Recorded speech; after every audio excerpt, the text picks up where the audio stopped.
Alright, dope. This is gonna be awesome.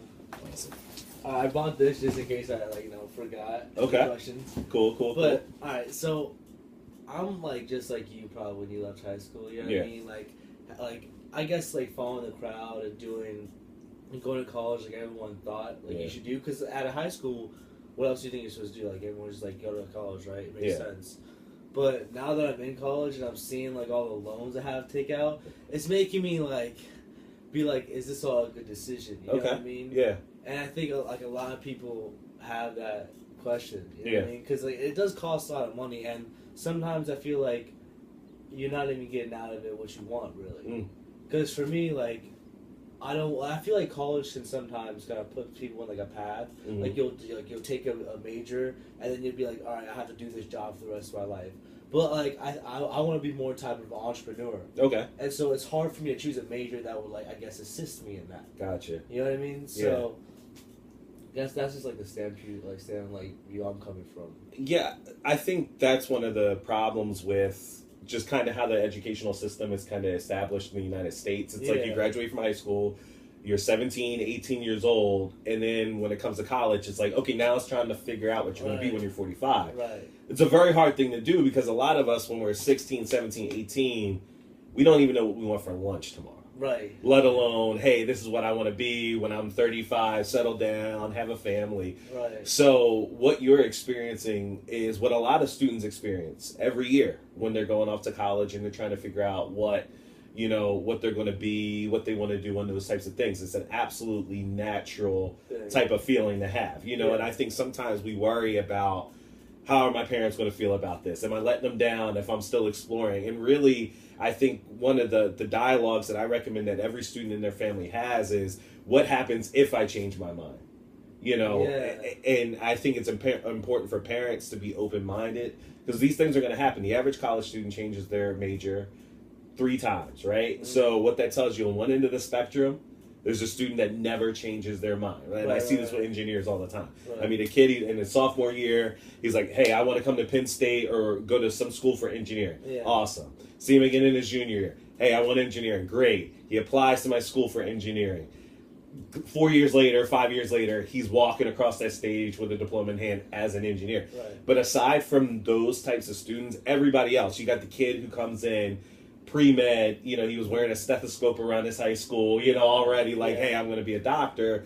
Then he takes this awesome philosophy class, and that's what he wants to do. Right. And so knowing that on average, this is going to happen to most college students, I think it's important for the student and their parents to have that open dialogue, hey, this is a reality. Yeah. So if I do change my mind, how are we going to go from there? Are you going to be upset? What's that conversation going to be? And I think that open-mindedness from the parent standpoint is really important. And also it's important for the student to realize, most likely I'm going to change my mind, but just have a battle plan. Be wise about how you're spending. Be wise about it. If you're thinking about changing your mind on a certain major, what I did is I went down and saw my advisor. Right. And before I was going to talk to my dad, who was a principal, so I was scared of having that conversation. Hey, Dad, I've been in college for 2 days, and I already have no idea what I want to do. Don't like you. I'm not on it. Don't want to have that conversation. Right. So something just told me in the back of my head, go see your advisor. So I go down, see her. I'm pacing back and forth in her office. I'm freaking out. I came into Penn State as a business major, hated business 2 days in. Okay. What am I going to do? And I'm telling her all this, and she's just looking at me with her hand on her chin, right. And she says, "Jeremy, sit down." And so I finally sit down. She had a stiff arm. Sit down. She's like, "Have a seat. You've talked enough." She said, "Let me ask you something. What do you like?" I was like, "What do you mean? What do I like?" She's like, anything that comes to your mind. What are you into? What do you enjoy?" Yeah. I said, "Well, let's start, I guess, academically." I said, ever since I was little, I loved English, right? Always loved to write, loved to express myself that way. Yeah. She's like, okay, that's a good starting point. She says, is there anything else? I said, you know what? During my senior year in high school, we would have assemblies and the whole, junior class come down, senior class would come down. And occasionally, our guest speaker would be running late. So one of my teachers would say, hey, Jeremy, can you get up on stage? Settle everybody down. Yeah, you have some balls, though. Because I would be I don't know, but why don't you ask him? Most people feel that exact same way, but they would always kind of peg me to do that. So I'd welcome everybody down, get everybody relaxed, tell a couple jokes, and then all of a sudden the speaker's coming in frantic, and I get off the stage.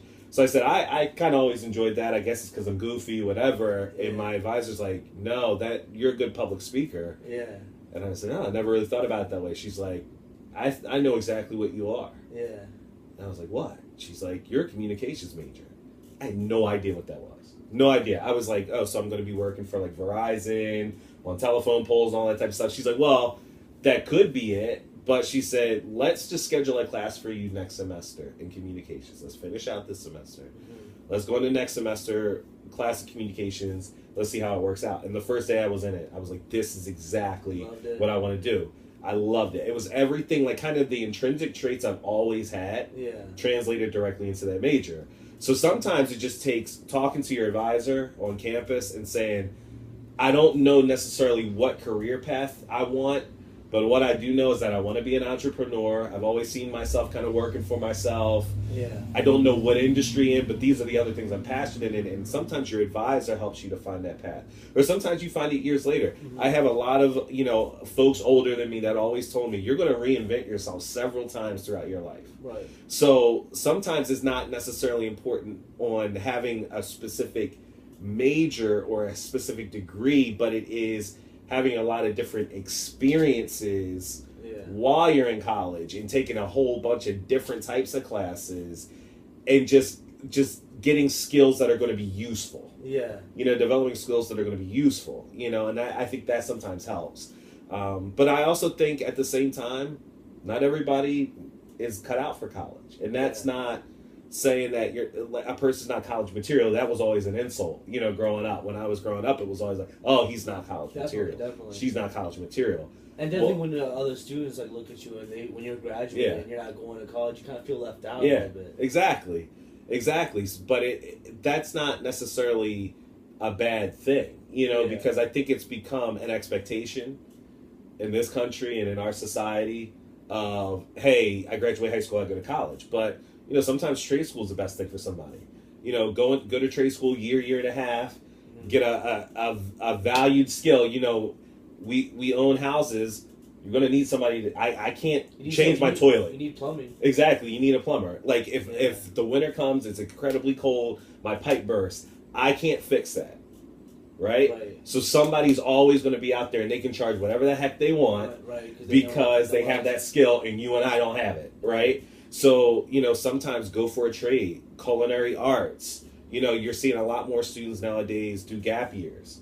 Hey, I graduate from high school. Let me get a year of life under my belt before I go back. There's sometimes a danger with that because sometimes, hey, you're going to get out of that swing of things with school and coming back's a lot harder. That's what I feel like what happened with me. That's why I couldn't do it. I was like, I'm a procrastinator on that, and I don't want to do that. Yeah, I when I was a junior in high school, there was a guy who was like 2 years ahead of me. And I ran into him at like a Wawa or something one day. I was asking him like, hey, what's up? And he's like, I took a gap year, and it turned into like 2 years, and it turned into 3 years.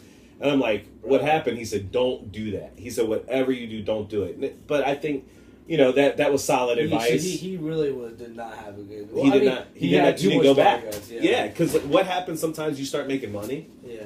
And then it's just like, okay, great, but then you get to a point where the job you want down the road requires a college degree or something like that. And then you have to start taking night classes. And then you got to start taking night classes to get harder. So, is it easier to do this straight out of high school? Yeah, it is. But sometimes it's not the right route. My brother-in-law just went to trade school to be an electrician. Took him about a year and a half. He may be making just as much money as me now. And he's 10 years younger than me. Yeah. He enjoys his job every day. He gets to travel a decent amount. He's got a lot of responsibility because he's a hard worker. But, he knew, I don't want to go the traditional 4-year college route. Right. I don't want to do it. And his life is turning out pretty awesome. So going to college is not necessary for everybody.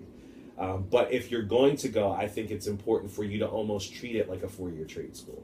Like, hey, I'm here to get an education. The social aspect's important, but it's not everything. I'm here to get an education. Let me explore. Let me figure out what I'm going to do. Let me leave with some useful skills. And I think that's sometimes where students go wrong. Like they're going more for the experience and the social aspect, and not so much for what am I actually here for, and what do I want to get out of it. I think that's definitely true. I think personally, when I went to JMU, I went to JMU like last semester. I think I went into it kind of naive. Yeah. And kind of went in for like the experience, because like a lot you always hear about it, especially throughout high school. Like everyone's always talking about it, everyone's always come back to you, and you always thought that like you would just figure it out. I guess the school part along the way. Yeah. Like, you were always kind of looking forward deep down inside, like the fun and the party and stuff like that. But a couple of points that I want to say that you really helped me answer my question is like, some people think that like you shouldn't get a major in like I guess things that you're not passionate about, like say history if someone's not passionate in history. Mm-hmm. But I think you brought up the point of like do something that you really like to do. Yeah. Because at the end of the day you're gonna want to work for it, and even though you get this degree, it's just something you can put on a resume. You know what I mean? Yeah. So I really like that you brought that up, and you said something else. I think you said that some college is not for everyone. Yeah. Like I have another friend that like doesn't even need to go to college, and he does his trade, and he loves that just as much. Exactly. Somebody asked me about 2 weeks ago. They asked me, what did you like about college? Because she didn't go to college. And so she was asking me, like, what did you like about it?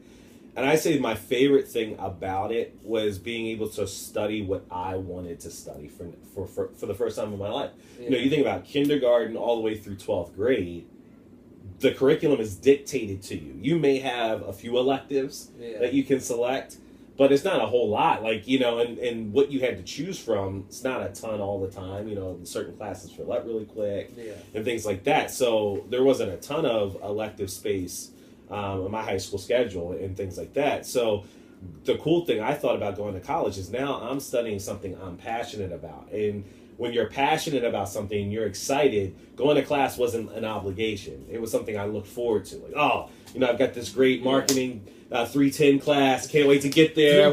We're talking about some awesome stuff, and having professors that actually worked in the area I'm studying, like going into a public relations class and having a professor who worked in PR for 20 years. So much experience. He'd tell you, like, one day I remember going to class, and my professor was like, hey, last night we read chapter 5. And everyone's like, yeah.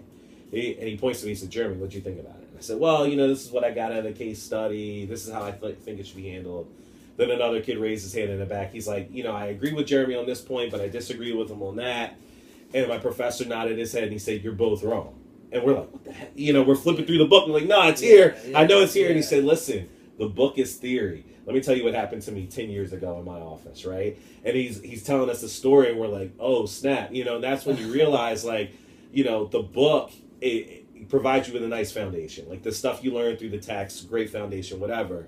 But whenever you involve human beings in a situation, and emotions and finances come into play, a lot of that stuff doesn't always work out that way, right? So that was the thing that was cool to me about college, is now I'm studying, I found my major and I found what I was passionate about, and now I look forward to going to school. Mm-hmm. So I do think that your major, whatever you select to study, some part of it, I've always said, has to be an intrinsic thing, right? Like, if you tell me you hate math and science, do not be a nurse. Yeah. Like, you can never be a nurse. If you hate math and science, you will struggle in every single class. You're not going to perform well, right? Or engineering. Or engineering. Like, if you hate math, you're going to be the world's worst engineer. I do not want to ever drive over a bridge you've constructed if you suck at math and you want to be an engineer. I'm going to take the long route. I'm going to take the scenic route around your bridge, right? It doesn't make sense. So I do think whatever you decide to study,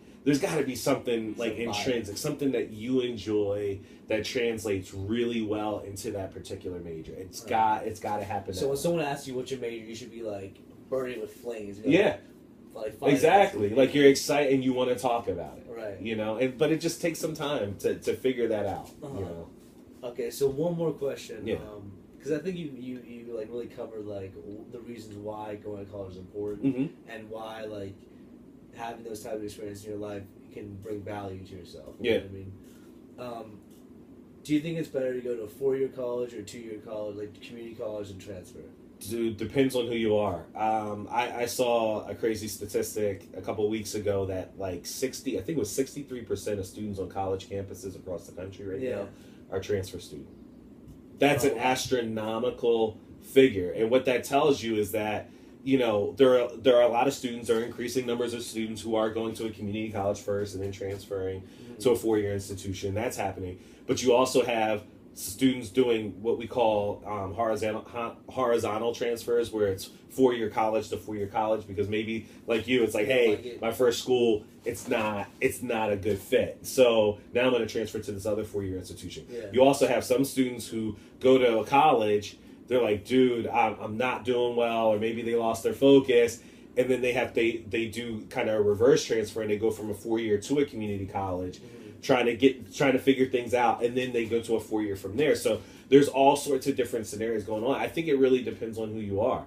I sit with some students and families where, as we're talking, I can already tell from the jump, affording college is going to be very difficult for the family. If you can't afford it, then that's already telling you maybe you should look at the two-year route to start out. Right. Save that money at the community college. A lot of four-year colleges are increasing the amount of funds that they have available for scholarships for transfer students down the road. So sometimes that makes college way more affordable. Sometimes it's, not breaking the bank on an Ivy League education when you don't need it. Like, why are you going to Princeton for English? I mean, honestly, like if you want an English degree, why do you have to go to a place like that for? Why not go to a state school? For something like that. Not disparaging Princeton. It's an awesome institution. But sometimes you have to think very practically. And I think sometimes it just really depends on who you are. I think there are a lot of students that goes the straight four-year route to do exceedingly well. That was exactly what they should have done. That's what I did. It worked out for me. Loved it. But I do think that some families and some students would be better off starting at a community college and transferring down the road. Sometimes I think, depending on what you want to do, sometimes an associate's degree may be good enough for what your career is and what you want to do. I think that's why it's so important for families to educate themselves as much as possible before it's time to make that call. Right. One of the things I've been super happy about is seeing a lot of sophomores and juniors come into college fairs and parent nights at the local high schools, and what's wrong with that?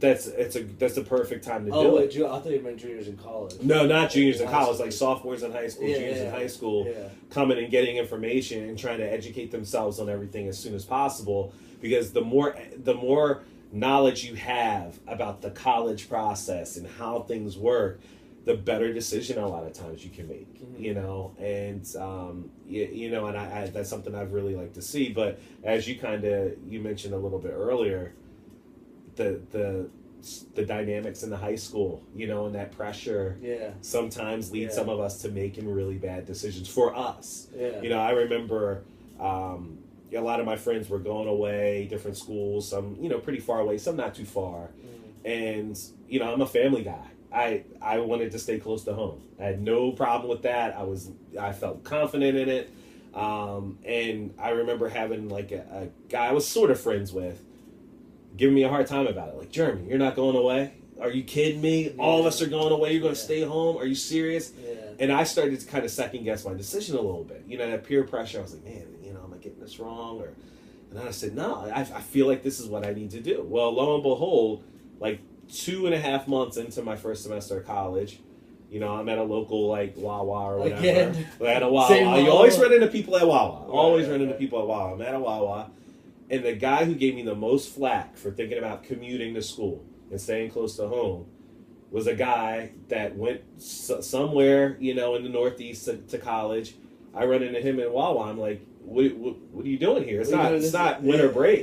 He's like, it didn't work out. And I'm looking at him, I'm like, see, you were giving me a hard time when you probably should have done what I did. Right. You know what I'm saying? And when I look back at it, I'm now in my early 30s. I'm not going to disclose exactly how old I am, but I'm in my early 30s. So now hindsight's 20/20. I can look back, I can say, did I make the right decision? Absolutely. I left college, $12,000 in student loans. Mm-hmm. Those will be completely done and paid off in a month and a half from now. Right? That's fantastic. I own a home, have a lovely wife, little kid, started my life independent of my parents a lot sooner because I had less loan debt, less stuff to worry about from that standpoint. That was the perfect thing for me. And I think a lot of students out there, as they're approaching this decision, you got to make the right call for you, dude. Forget those kids down the hallway that are putting a lot of pressure on you to do a certain thing or go. If you don't want to go away from home, don't go away from home. You know, if you want to commute. Mm-hmm. You know, if you want to go to community college for 2 years, figure things out, save some money, then transfer to a 4-year institution, do it. If you want to go to trade school, do it. You know, do what's going to be best for you, because you're not half these people to 70% to 80% of them you'll never see again in your life. Right. In your life. So why do you care what their opinion is of your decision?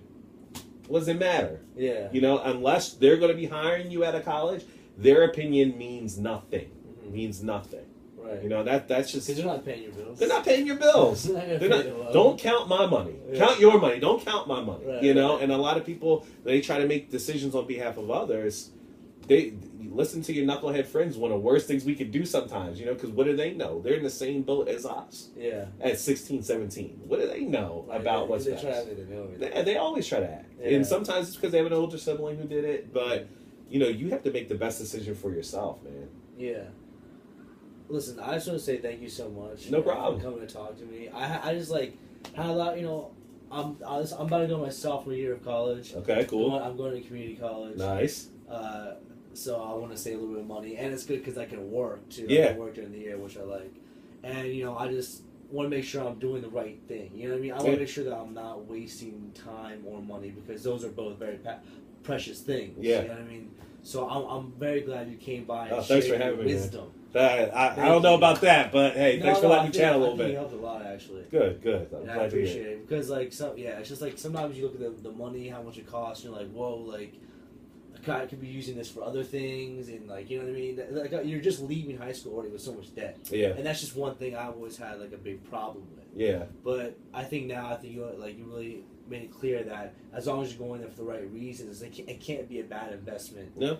At all at the beginning. Count the costs. With everything in life, when you're going into buying your first house, buying your first car, college, trade school, count the costs. Right. And, you know, whenever you're going for additional schooling post high school, it's an investment in your future.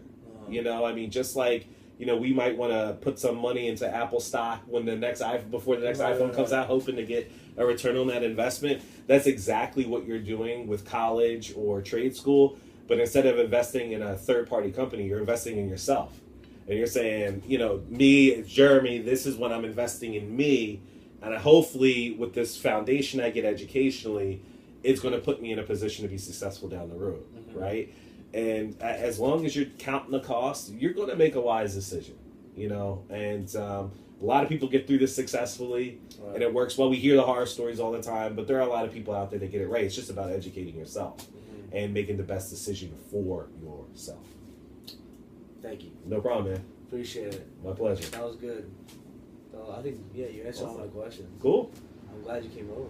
Hey, thanks for having me, man. Yeah, I feel like you almost prepared for this. You know, like, I talk about this stuff all the time. Yeah, you have to talk like to parents. Yeah, like that. I got like hundreds of students I meet with, like every fall, every spring. Yeah. Meet thousands of different kids every year. I talk about this stuff every day. So. Every day. Do you ever get tired of it? When I'm physically tired at the end of, you know, because in admissions, like, this used to be the type of thing, like, from September to December, you'd be crazy. Then, like, no problem. Like,